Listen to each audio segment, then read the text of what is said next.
तो घबरा गए, सोचने लगे मैंने तो पांडवों को बचाने का संकल्प लिया है कि अपने जीते जी इनके ऊपर कोई आंच नहीं आने दूंगा, लेकिन ये दादा भीष्म की प्रतिज्ञा है, गंगा पुत्र भीष्म की प्रतिज्ञा को भला कौन टाल सकता है, क्योंकि कहा है ब्रह्मचारी से तो भगवान ने भी हार मानी।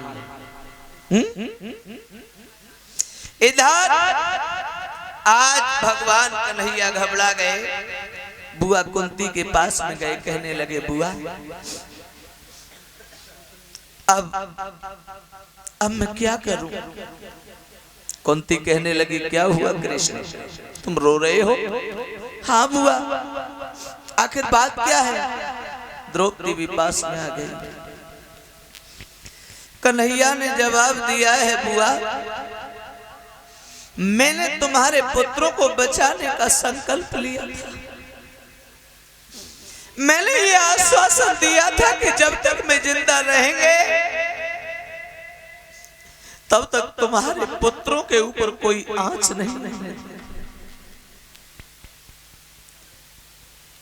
कुंती ने कहा बेटा कोई बात है क्या, तुम इतने परेशान नजर आ रहे हो, तो अभी मेरे बेटा तो ठीक है, कुछ हो तो नहीं गया, तुम इतने हैरान क्यों हो। जवाब दिया बुआ हैरान होने वाली तो बात ही है, आज के युद्ध में दादा भीष्म ने यह प्रतिज्ञा की है कि मैं आने वाले कल में एक पांडव का वध करूं। कन्हैया ऐसा नहीं होगा, तुम्हारे होते हुए अगर मेरे पुत्रों पर आंच आई तुम्हें लोग बदनाम कर देंगे, कुछ ना कुछ उपाय करो। द्रौपदी कहने लगी है कन्हैया तू ये क्या कह रहा है, तेरे होते हुए मेरे पतियों पर आंच, अगर ऐसा हुआ जो तेरे होते हुए मेरे पतियों पर कोई आंच आई ना, लोग तुझे भगवान कहते हैं, तुझे ईश्वर कहते हैं, मैं तुझे कलंकित कर दूंगी और कह दूंगी ये सब पाखंड फैलाने वाला है। मैं बदनाम करने में ज्यादा टाइम नहीं लगाऊंगा। अच्छा, और 50 रुपया संजीव भैया के पुत्र सूर्यांश निवासी पस्तोरा से 51 मुद्राएं हमें समर्पित कर रहे हैं। भगवान दीर्घायु प्रदान करें, पढ़ाई लिखाई विद्वान बनाएं, समाज में मान सम्मान प्राप्त होता रहे। जब द्रौपदी ने कहा है तब कन्हैया ने कहा सुनो द्रौपदी, तुम्हारे चीखने से काम नहीं चलेगा, यहाँ बुद्धि की जरूरत है, क्योंकि जो शक्ति से काम नहीं हो पाता है वो बुद्धि से बड़ा आसानी से हो जाता है। बल हर जगह पर काम नहीं देता, लेकिन बुद्धि आपकी हर जगह पर आपको पार कर ले जाती है। तब कृष्ण ने कहा कि बुआ ये रिश्ता में तुम्हारी बहू होती है और मेरी बहन है, समय अर्धरात्रि का है, अगर मैं इन्हें कहीं ले जाऊं तो आप मुझे मेरे प्रति कोई बुरा तो नहीं सोचेंगे। कुंती बोली इसमें क्या बात है, वो तुम्हारी बहन है, अगर ऐसी बात है तो ले जाओ, लेकिन इतना याद रखना मेरे बेटाओं पर कभी आंच ना आ जाए, मेरे बेटाओं के ऊपर कोई कष्ट ना आ जाए। बोले बुआ कोशिश करता हूं, देखता हूं। आज मेरे भैया वही कृष्ण आज द्रौपदी को अर्धरात्रि पर अपने साथ में ले लेते हैं और आज पांडवों के शिविर में से निकल करके चल रहे हैं। और आज कहां जा रहे हैं? कुरुक्षेत्र की ओर, दादा भीष्म के शिविर की ओर। और कैसे जा रहे हैं?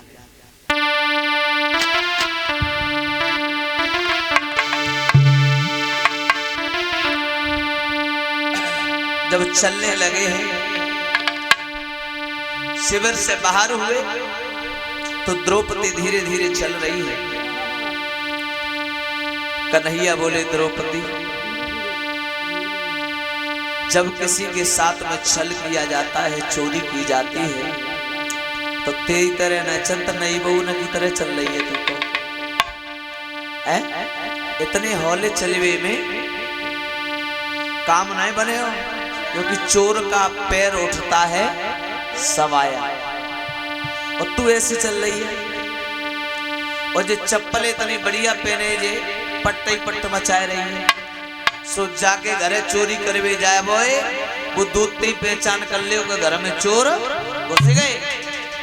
क्योंकि चप्पल पहन के जब चलते हैं तो आवाज करती है ना, तो बोले ये चप्पल उतार। आज देखिए उस कन्हैया ने क्या किया, राजनीति का जो खिलाड़ी है, चप्पलें उतरवाई और अपनी बगल में बारे बा कन्हैया, दुनिया तेरी चप्पल साधने के लिए तरसती है, और आज तू एक स्त्री की चप्पलों को साध रहा है। वाजी वाह, मान गए। आज आगे बढ़े, और जब मंजिल दर मंजिल तय करने के बाद दादा भीष्म के शिविर तक श्याम सुंदर ले गए हैं, तो आज देख रहे हैं कि इन शिविरों में दादा भीष्म का शिविर कौन सा है, और आज क्या होता है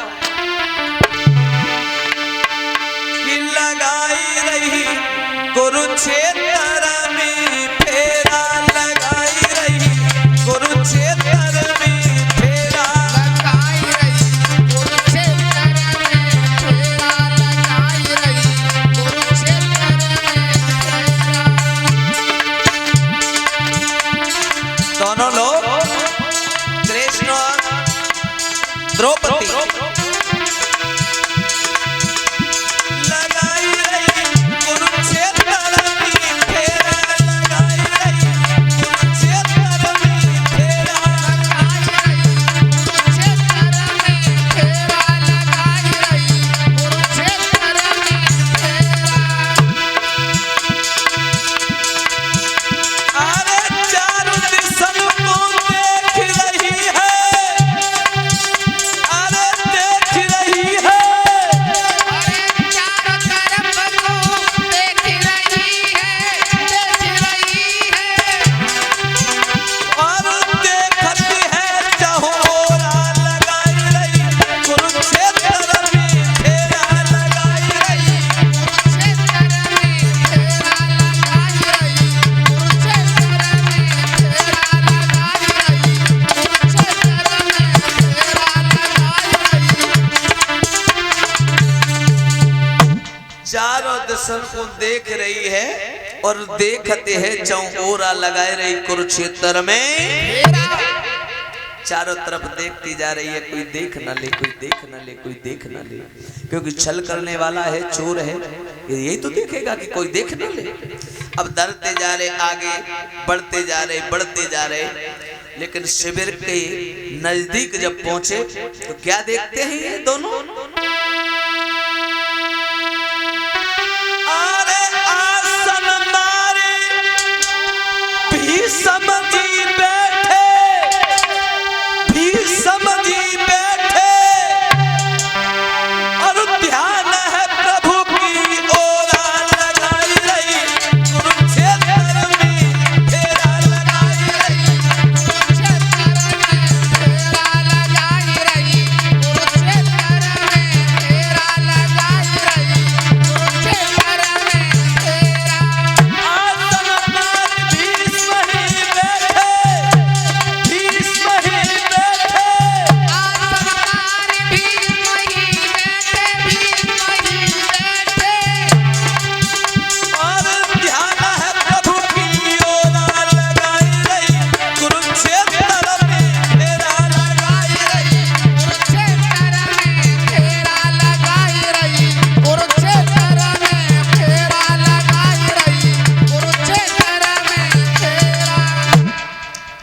आसन मार ददा भीष्म बैठे, और ध्यान रहे प्रभु ओरा लगाए रही कुरुक्षेत्र में फेरा।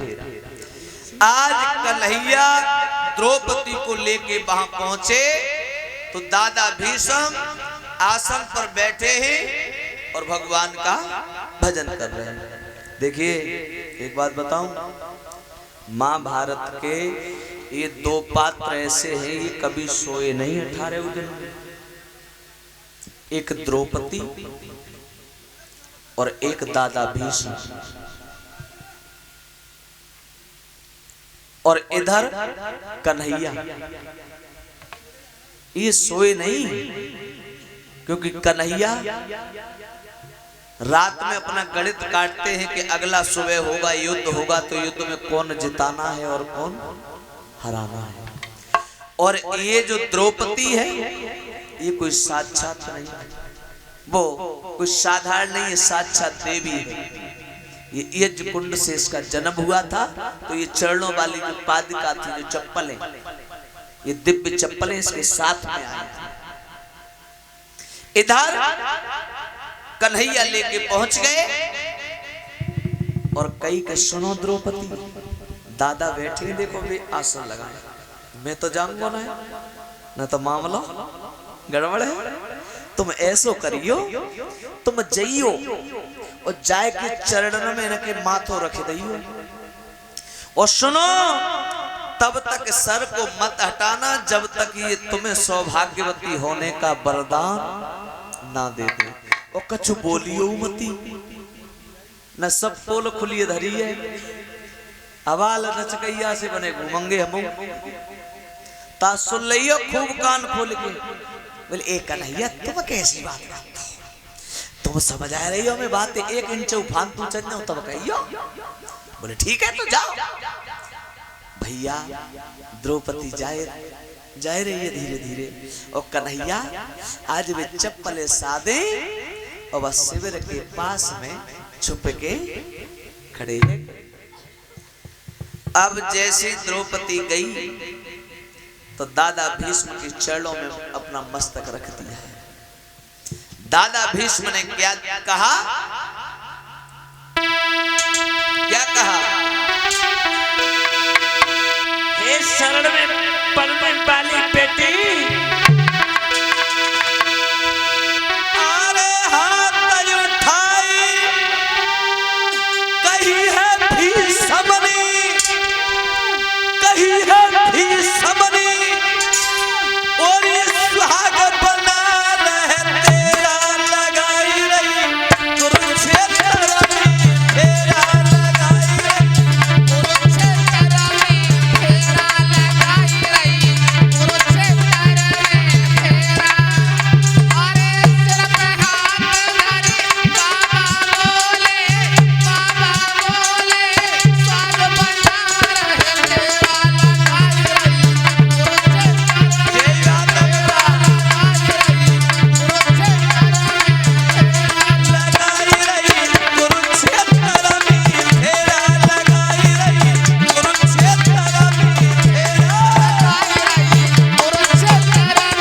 तेरा लगाई रही कुरुक्षेत्र में, तेरा। हाथ उठाए कहीं भीष्म ने, और इस सुहाग बना रहे तेरा लगाए रही कुरुक्षेत्र में तेरा।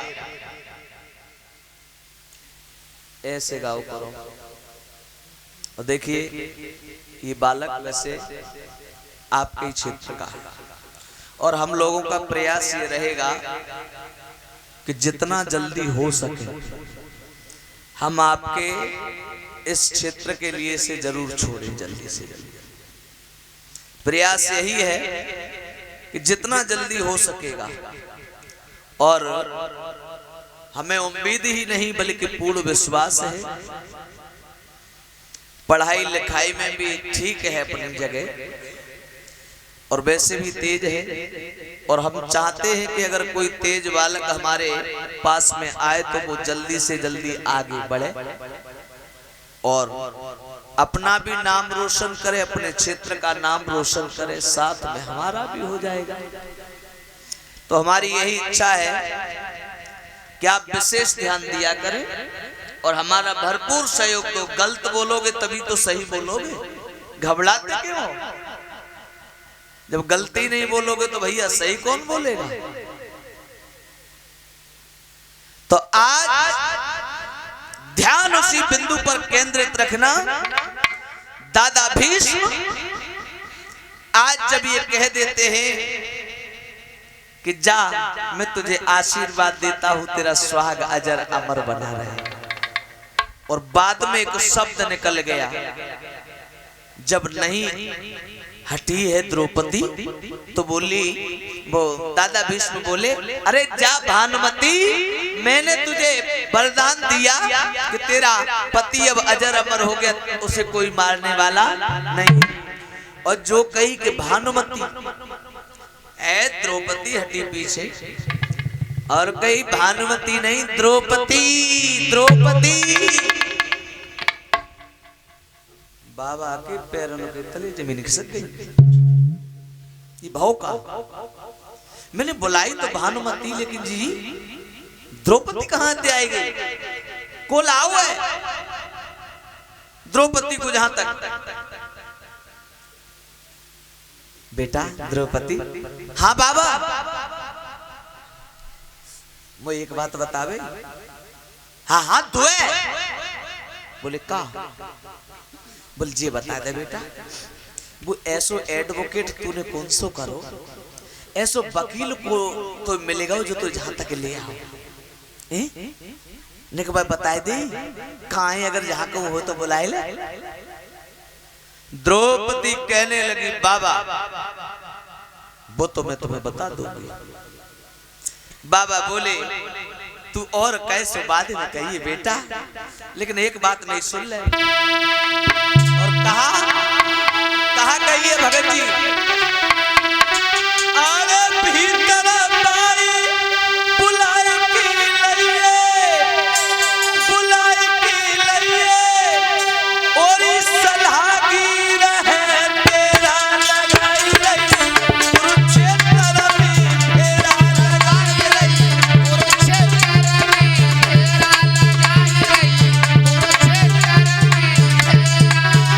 अरे भीतर बाई बुलाई के लइए, बुलाई के लइए, सलाह की रहो तेरा लगाई रही, कुरुक्षेत्र में तेरा।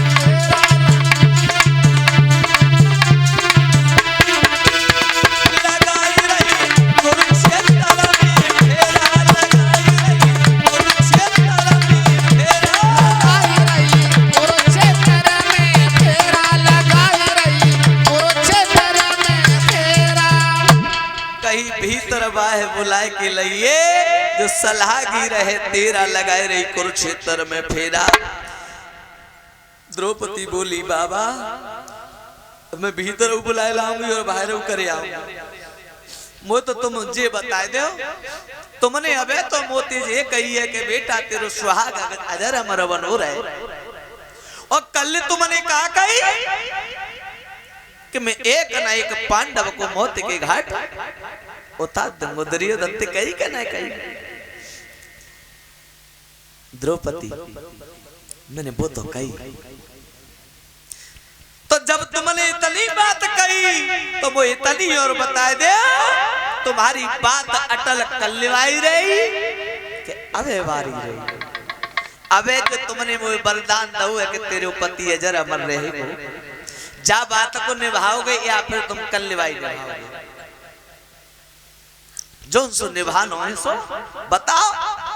बाबा पड़ गए धर्म संकट में, आगे कुआ पीछे खाई, दोनों ओर से मुसीबत आई, करो तो करो कहा।